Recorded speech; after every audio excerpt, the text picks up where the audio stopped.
Hey guys, Minnesota here, back here to do another movie review, and today we'll be reviewing Loki. Loki actually isn't really a movie, it's a TV show. So, Loki, I don't know who directs it, but it features Tom Hiddleston, Sophia DiMartino, Gugu Mbatha, Raw, Owen Wilson, Wunmi Masaku, Tara Strong, and Jonathan Majors. So, I'm not gonna get into the plot of this movie, the TV show, because, me talking about the plot just takes way too long, and, yeah, and this movie has kind of a complicated plot to know what the main plot is, so yeah, and I will get into spoilers. I will get into deep heavy spoilers in this video, so if you have not seen Loki, please leave this review right now. So do I like Loki? Yes, I love Loki. This is easily the best TV show to come from MCU so far, easily, hands down, the best Disney Plus TV show, easily, because all the other ones are just so mediocre. WandaVision was good, but it could have been better, and I haven't even finished the rest of them, and but they're just not interesting. Falcon and Winter Soldier, I only got halfway, but I stopped because it was a little boring. But yeah, a lot of the other ones I just don't really find that interesting. But this one was the only one where I found to be super interesting and super compelling and just awesome. Yeah.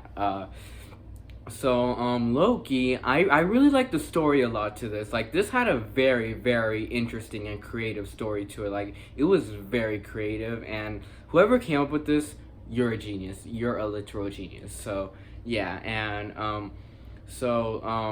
I think, you guys may know, Loki deals with a lot of, time travel and a lot of, alternate timelines and a lot of alternate universes. These are alternate timelines from different universes where they all take them, and there's this main place called the TVA. You guys know the TVA, controls time and, it just helps keep time stable and keeps the line, the straight line that makes time, good, helps keep that straight line from separating, and making other lines coming out of it. So yeah, and what was I gonna say? And then there's this thing called variance, which they take Loki in after he picked. This takes place right after Endgame when they go back in time. Well, this actually takes place after the first Avengers, but if you're going chronological order, you would say this kind of takes place after the first Avengers, but in all reality, it takes place after Endgame because of the whole time travel stuff in Endgame. So if you guys remember in Endgame, they time traveled and they try to get the cube. What was the cube called again? The space stone. Yeah, it was the Tesseract. Yeah, the Tesseract. So they were trying to get the Tesseract because it had the space stone in it, but they failed at that, and Loki picked it up instead, and he teleported. But right from there, that's when the timekeepers kidnap him, or the TVA workers, So they take him, and then because he literally messed up time, and he made another separated line go through the line. So yeah, and Loki, but yeah, Loki in this movie. Let's get on to the characters now. So Loki, he was amazing. I don't even know the word to describe. He was fucking awesome in here.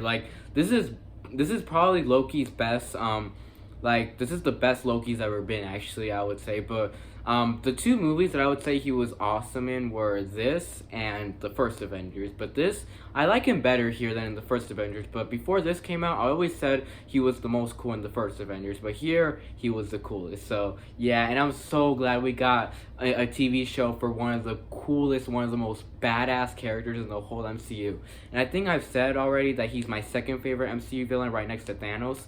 So, yeah, and what else was I gonna say? And I was not expecting us to get a TV show for Loki right after he died from Infinity War, but here it explains it beautifully. And every single episode in this show is never slow.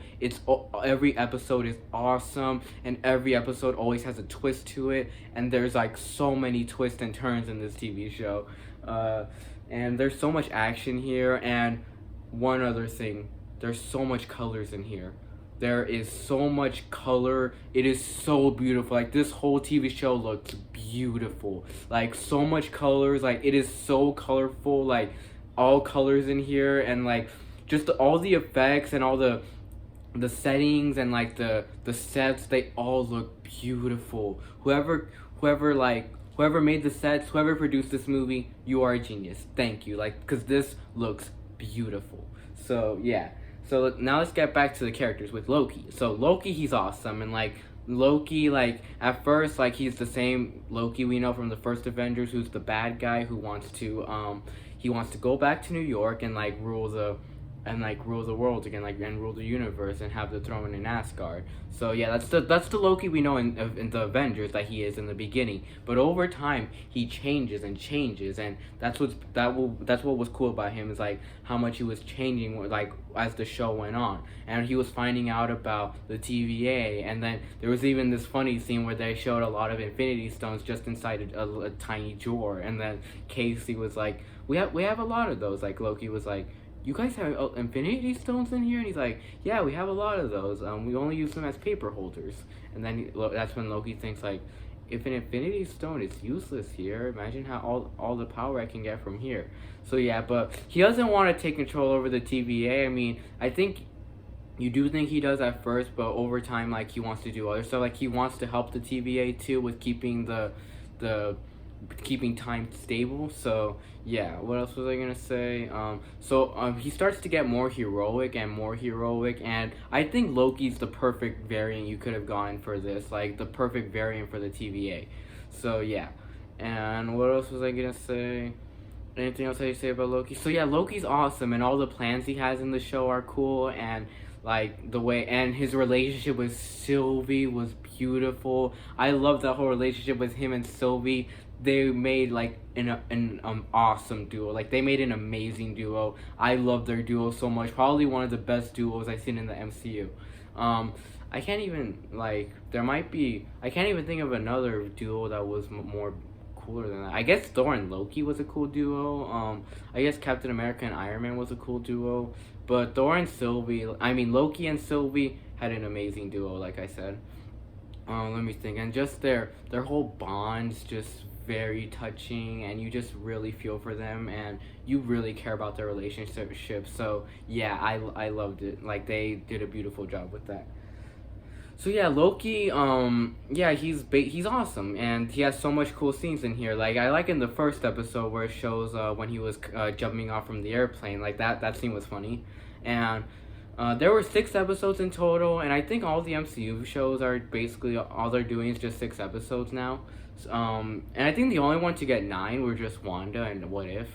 And speaking of What If, I watched a lot of episodes, don't get me wrong. I watched like 5 or 6 episodes, but there are just 3 that I haven't though. Let me think. Anything else? And then let's talk about Sylvie now. Sylvie, she was cool. She was like Loki from another dimension, from another timeline. So she was really cool. I really liked Sylvie a lot. Even though she was supposed to be Loki from a different timeline, she was a lot more different than Loki, and like her backstory and her fate is a lot more different than Loki's, and you really feel for her a lot, because her backstory from when she was a kid. It's been a while since I've seen this show. Like, it's actually like, I don't think I've watched this show. Last time I watched this show was like December, I think. Like, yeah, it was around December. But if I'm not remembering much, then like I apologize. But today I only rewatched the last episode, and that was it. But let me think. What else was I gonna talk about? Yeah, Sylvie. She was cool. Like, her backstory in Asgard, how it's much different than Loki's, and like, I'm not sure if she had another Thor as well. I'm not sure of that, but at first she seems kind of like the villain, but over time she gets really cool, and like and yeah, and she gets very heroic too. I mean, towards the end, not really, but you can so tell, like, she cares a lot about herself mostly, and she mostly wants to do all this for herself. So yeah. And let me think. And what else was I gonna say? So yeah, Sylvie was cool, and like her with her knives was really cool, and like yeah, and her little like Loki crown was cool. So yeah. And then we get on to, okay, now here's where I get to my flaws with the movie. So I only have like 2 flaws. One being just a nitpick, one just being like, the show does get very confusing sometimes. Like, you guys may know, like, the show does get very, very confusing sometimes, but you do get explanations to it. It's just a little nitpick, but you already get explanations to your confusion. So that's what's cool about it, is you get explanations to your confusion. So Yeah, but that's just a little nitpick. But my main flaw, my main and only like real flaw with this is the character of Ravonna.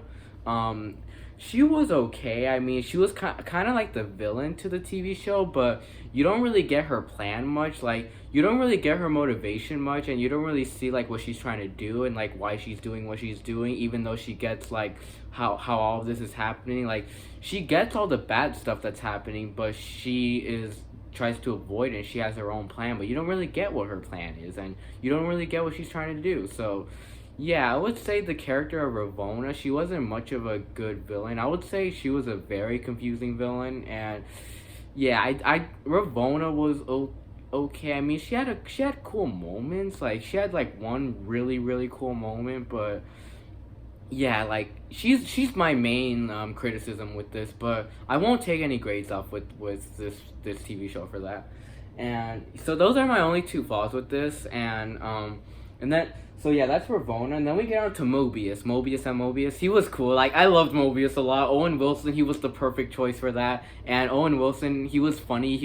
Mobius was funny. Like, I loved him a lot, and he was such a genius. And I liked the whole thing with him wanting a jet ski and all of that, and like him wanting to quit the TV after he finds out the big secret, and he's really siding with Loki a lot. Like, him and Loki also have a cool little friendship too, which I liked a lot. And let me think. And yeah, he was really funny, and the whole let me think. Anything else I just say? And him finding about all about the TVA, and like him finding out all the dark secrets was cool, and like him with all the TVA employees. Like, he seemed kind of like the boss of the TVA. Like, he should have been the main boss of the TVA. That would have been cool. But yeah, Mobius, he was cool. Yeah. Now we get on to the characters of Hunter B15. She was African American, and she was played by Wunmi Masaku, who was also in Batman vs Superman. She was cool. I mean, like, she wasn't like a major character, but she was cool for the scene she was in. And then Miss Minutes, played by Tara Strong. Tara Strong, you might know, like, does a lot of voices for a lot of cartoon characters, like Timmy Turner from Fairly Odd Parents, which I grew up with that show. And yeah, but Miss Minutes, she was cool. I mean, towards the end, she gets a little confusing, but that's not really a flaw, because Miss Minutes is not even important at all. She's just like a little like a circle computer generator that just tells people like what to do and all of that, and like just helps them out, you know. So Miss Minutes wasn't a huge character, but she was cool. And then we get on to yeah, there's another character I want to talk about, but like I'll talk about that once I talk about the ending. But for right now, I'll talk about like the episode guide, you know, like what I think of the episodes. Like, the first episode was really cool, like finding out about the TVA, like when you first find out about it. And what else? So yeah, the first episode also had like a lot of funny moments, like when Loki was making Hunter B15 like vanish a lot.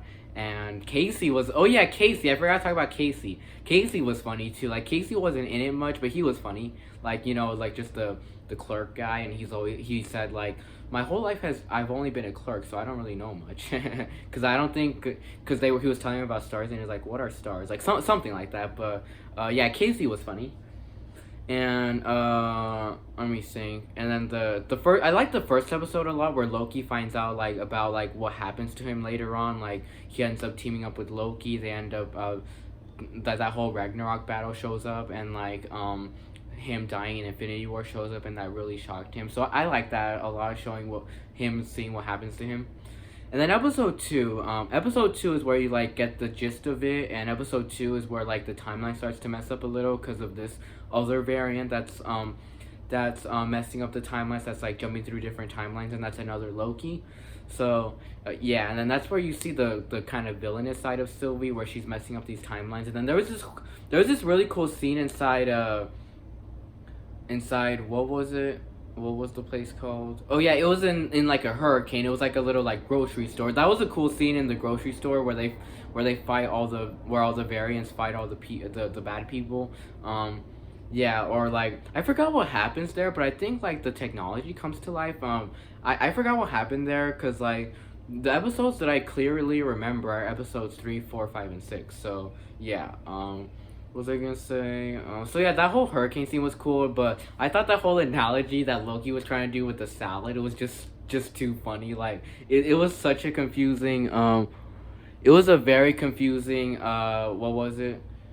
It was a very confusing. Uh, like analogy, like a very confusing metaphor, but it was funny though. Like it was too funny. So yeah. What was I gonna say? Let me think. And then like there was another scene where they were going through different universes, trying to like go through like an apocalyptic timeline. I forgot what they were trying to do, but that was cool. And then episode 3 was Sylvie was cool. Episode 3 where you see a lot of Sylvie in that whole train sequence, like the whole scenes in the train were cool. And let me think. And then yeah, I forgot, like shit, I can't even remember episode 3 much either. So yeah, but I do know that that train scene was cool, and like Loki and Sylvie's relationship first bonds in that scene. And also what else was I gonna say? Let me think. Hmm. Oh yeah, episode 4.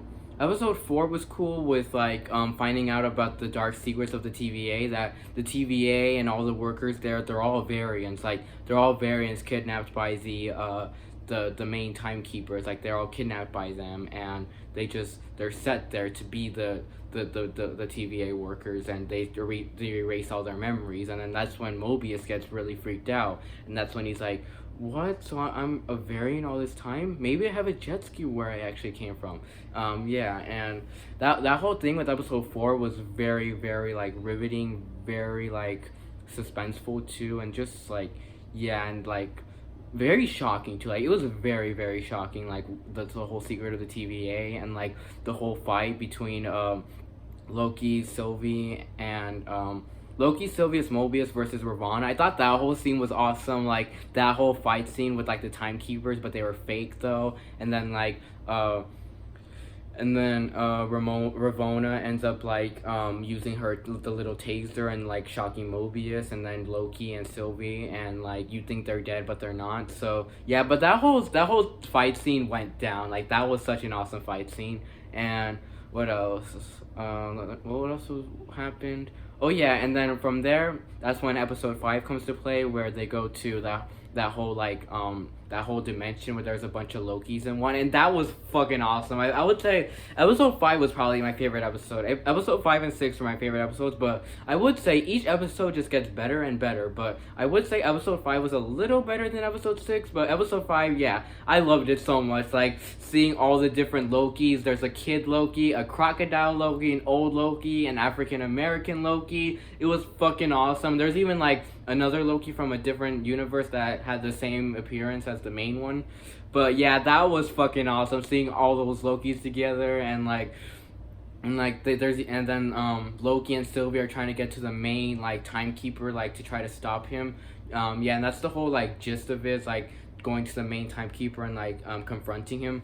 And Loki and Sylvie try to do that together, but they get help from the other Lokis, which is cool. And I thought Crocodile Loki was cool when he chopped off that guy, when he ate that guy's arm, like when he was eating that one guy. That was cool. And and what else? Old Loki was cool too, like when he helped them get to the timekeeper.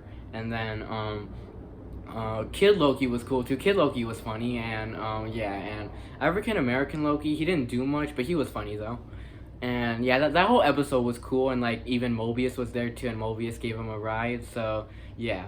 And then episode 6 was really cool, where Mobius is trying to convince Ravonna, like, what are you even trying to do? Like, we're all variants. Like, can't you just stick with us? And she doesn't want to. And it's like, and that's what I was talking about earlier, how she didn't want to like join them, and she wants to do other stuff, but you don't really know what she wants to do.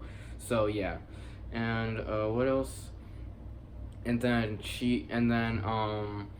but the main gist of that episode is a bunch of talking with Loki, Sylvie, and King the Conqueror. King the Conqueror, he's that character that I want to talk about earlier, but I said I'll save it for the end. But King the Conqueror, he was cool. He was basically the main villain of this, but King the Conqueror, he was cool. I liked him. Like, from what we saw of King the Conqueror, he seemed really cool. And what was I gonna say? Yeah, Kane the Conqueror, he was funny from what we saw him in, like him always chewing his app when him making those voices, and they're all trying to kill him, but he keeps vanishing, and then he vanishes again. He's like, you guys are still trying to do that? Yeah, but Kane, he was cool. And then there was that whole thing where if you kill me, we're gonna have a bunch of wars throughout many timelines and many variants, like timekeepers versus variants. So if you kill me, well, that'll happen. But if you don't kill me, you can take my throne, and you can take over the time. You can take over all of time. But Sylvie really wants to kill him, but Loki's like, no, Sylvie, don't do it. Don't kill him. Like, he's telling the truth. There will be war. And so, but she doesn't believe him, and she wants to kill him. And then there's like the little fight between them with their swords, which that fight was cool. And then and then that whole scene where they kissed really surprised me. Like when they kissed each other, that was a huge surprise. And I was not expecting them to fall in love. I mean, I kind of was, but I didn't think they were actually gonna do it. But they actually did it. Like they actually had them kiss, cause Loki was like, cause Sylvie was saying like, you don't want him dead because you want to take a throne. He's like, I don't want to take the throne. I don't want no wars. Like, I don't want you killing him. All I want is for you to be okay. And then that's when they kiss each other. That was a super emotional scene. And then she was like, I'll be okay. And then she pushes Loki to the TVA, and then that's when she kills Kane the Conqueror. And then that's where Loki goes to Mobius, and he's like, Mobius, there'll be war. Like so many timelines are like all separating. Like the whole line was separating so bad, and like that's when Loki goes up to Mobius, and Mobius is like, who are you? Like, tell me who you are and all this stuff. And then that's when Loki looks at, there was actually a fucking sculpture of Kane the Conqueror. I don't know what that meant, but maybe it meant that they all knew who the main timekeeper was, and they just didn't know it. But it was Kane the Conqueror statue was actually on there, and that's when it ends. And that was a very twisted ending, very twisted. And yeah, and I literally can't wait to see what season 2 does. Season 2, I hope season 2 is better than season 1, but season 1 was still fucking awesome. So yeah, and what else was I gonna say? Let me think. And then there was even a cool little end credits with the stamp saying Loki will return in season 2, which that's when we get to see there will be a season 2. And I think this is the only MCU show that we know that will get a season 2. But that's fucking awesome. This show definitely deserves a season 2. So yeah, to rate this show, I'm giving this I'm giving it an A+. So yeah, bye, and see you all in the next review.